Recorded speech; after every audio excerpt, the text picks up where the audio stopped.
This story is based on the life of Ignaz Semmelweis, a man who discovered a lethal truth that the world wasn't ready to hear. It is the ultimate truth over comfort tragedy, a masterclass in human ego, the Semmelweis Reflex, and the cost of changing the world. The Invisible Massacre, the man who taught the world to wash its hands. The year is 1847. In the grandest medical capital of the world, Vienna, there is a room where life begins and ends in the same breath. In the first obstetrical clinic, women are dying. Not from old age, nor from incurable cancer, but from the very hands meant to save them. They call it childbed fever. It is a ghost. It strikes without warning, turning healthy mothers into shivering, delirious corpses within 48 hours. The greatest doctors in Europe shrug their shoulders, blaming miasma, bad air, or perhaps the unfortunate alignment of the stars. But one man, a young Hungarian doctor named Ignaz Semmelweis, is looking at the data. And the data is screaming a truth so offensive, so visceral, and so uncomfortable that it will eventually drive him to an asylum. The truth? The doctors are the killers. Phase 1. The Anatomy of a Lie. Mindset and Psychology. In psychology, there is a phenomenon called the Semmelweis Reflex. It is the automatic human tendency to reject new evidence or new knowledge because it contradicts established norms, beliefs, or paradigms. We think we want the truth. We don't. We want to be right. Ignaz noticed a haunting disparity. The second clinic, staffed only by midwives, had a death rate of 2%. The first clinic, staffed by prestigious male doctors and medical students, had a death rate of 10%, sometimes 30%. The mothers knew. They would beg on their knees to be admitted to the midwives' ward. They preferred giving birth in the literal gutters of Vienna rather than entering the first clinic. Life lesson number 1. Feedback is everywhere, but ego is a deafening filter. The doctors ignored the mothers. They ignored the screams. To admit the midwives were better was to bruise their status. They chose the comfort of their titles over the reality of the graves they were digging. Phase 2. The Radical Shift. The Truth. The breakthrough didn't come from a textbook. It came from a tragedy. Semmelweis's friend, Professor Kolechka, died after being accidentally poked by a student's scalpel during an autopsy. Semmelweis watched his friend die and realized something chilling. Kolechka's symptoms were identical to the dying mother's. The doctors would go from the autopsy room, their hands stained with the cadaverous particles of the dead, directly into the labor wards to examine pregnant women. Semmelweis realized the invisible killer was them.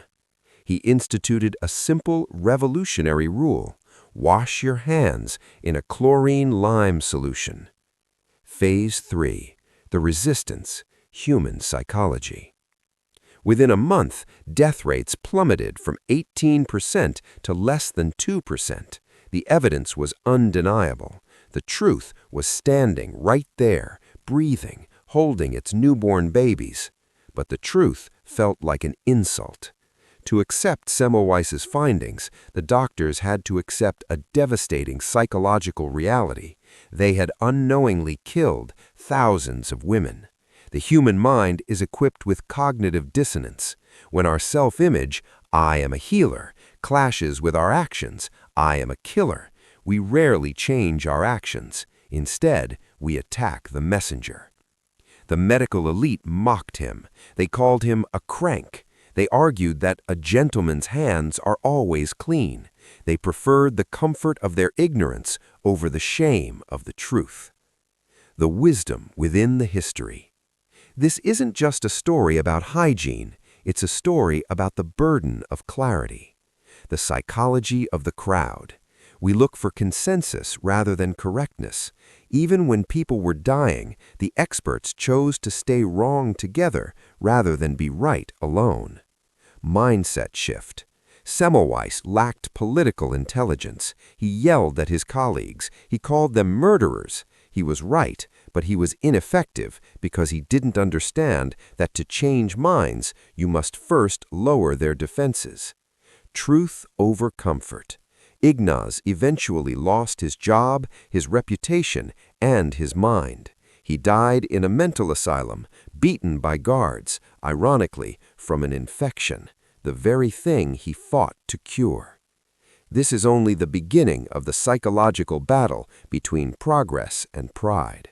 Would you like me to continue with the next chapter, focusing on the dark night of the soul, where we explore the specific mental strategies Semmelweis could have used to survive the system and how this applies to modern innovators today? Phase 4. The dark night of the soul. The price of being right. After being ousted from the great Vienna hospital, Semmelweis returned to Budapest. But the truth didn't leave him. It haunted him. He had seen the before and after. He had seen the mortality rate drop to nearly zero, and then he watched as his successors ignored his protocols, causing the death toll to climb once more. This is where the story shifts from medical history to a psychological deep dive into the Cassandra complex, the curse of knowing the future but being unable to convince anyone to act on it. The psychology of dehumanization. The medical establishment didn't just disagree with Semmelweis, they dehumanized him. In psychology, when a person presents a truth that threatens a group's identity, the group undergoes social exclusion. By labeling Semmelweis as insane or difficult, they could safely ignore his data. Life lesson number 2. The truth is a lonely country. If you seek to innovate, you must prepare for a period of total isolation. Most people quit here because the human brain processes social rejection in the same centers it processes physical pain. To the brain, being wrong with the crowd feels safer than being right alone. Phase 5. The breakdown, when ego fights back. Semmelweis began writing open letters. They weren't professional, they were screams of agony. He called the leading doctors of Europe murderers. He wasn't wrong, but he was violating the law of influence. Psychology fact: the backfire effect. When you tell someone they are wrong, especially when you attack their character, their brain perceives it as a physical threat. Instead of changing their mind, they dig their heels in deeper. Semmelweis was right about the science, but he was failing the psychology. He started wandering the streets of Budapest, stopping young couples and begging them to tell their doctors to wash their hands. His obsession turned into a slow descent into neurosis. His wife and his friends, unable to handle the social shame, eventually tricked him. In 1865, under the guise of visiting a new medical clinic, his friend led him to a mental asylum in Vienna. When Semmelweis realized what was happening, he tried to fight his way out. The guards beat him severely. The ultimate irony. 2 weeks after being committed, Semmelweis died at the age of 47. The cause of death? Sepsis. He died from an infection in a wound caused by the guards' beating, the very cadaverous particles he had spent his life trying to eradicate. He died in the same city that rejected him, killed by the very disease he had solved. For 20 years after his death, his name was forgotten. Doctors continued to kill mothers with their bare hands. It wasn't until Louis Pasteur confirmed the germ theory and Joseph Lister began using antiseptics that the world looked back and realized Semmelweis was a prophet. The mindset shift: how to win where Semmelweis failed. Semmelweis' story is a tragedy because he chose truth over comfort, but he didn't choose strategy over emotion. To apply his life lessons to your own life, you must understand the 3 pillars of the truth seeker. Radical observation. Semmelweis looked at what everyone else saw, but thought what no one else dared to think. He broke the miasma paradigm by following the data, not the tradition. Emotional regulation. If you have a truth that will change the world, you cannot afford to be angry.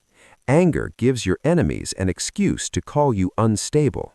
To win, you must be the calmest person in the room. The long game.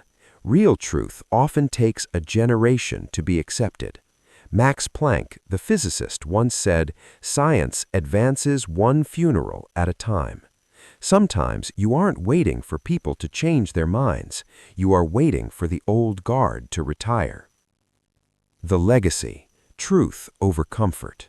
Today, every time you see a doctor wash their hands before an exam, you are seeing the ghost of Ignaz Semmelweis. He lost his life, his mind, and his reputation, but he saved millions of lives he would never meet. The final psychology fact. We all like to think we would have been the one doctor who listened to Semmelweis, but statistics suggest we wouldn't have. We would have followed the experts. We would have prioritized our comfort. The question for you is, what invisible killer are you ignoring in your own life because the solution feels too simple or the truth feels too insulting to your ego?